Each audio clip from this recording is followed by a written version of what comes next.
Let's take a look at Simulate 2015's More Plot feature. So you can see here that I've got a simulation already built up. I've just added some resources, and what we want to do is we want to take a look at some of our results, add them to our KPIs so that we can see them plotted out in our More Plot feature. So the first thing I'll do is I'll select this endpoint, go to the Results from the Properties tab, and if I right click on these results it will add them to our KPIs. We'll take work completed and average time in system. And I'll do the same for these resources. We'll take the utilization percentage of each. Now, in order for the More Plot to run and display graphics, we want to run a trial, which is a series of runs. In this case, our trial will have 200 runs in it.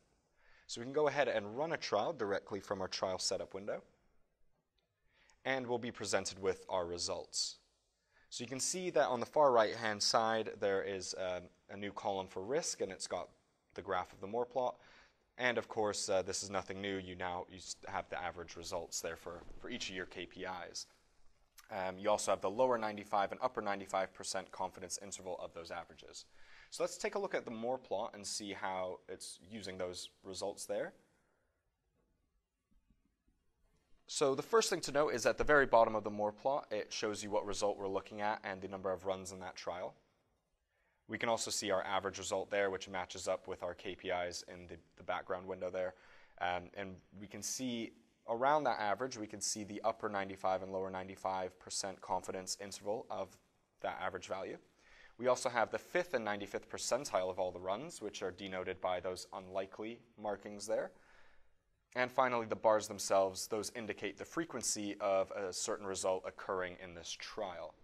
So what you can see here is the long-term average right there in the middle at the bottom, and you can see our 95% confidence limit on that value. But what you also get to see from this chart is the distribution of all the individual runs. So you can see that while that is the long-term average, some of the runs are significantly higher and some of the runs are way lower than that average.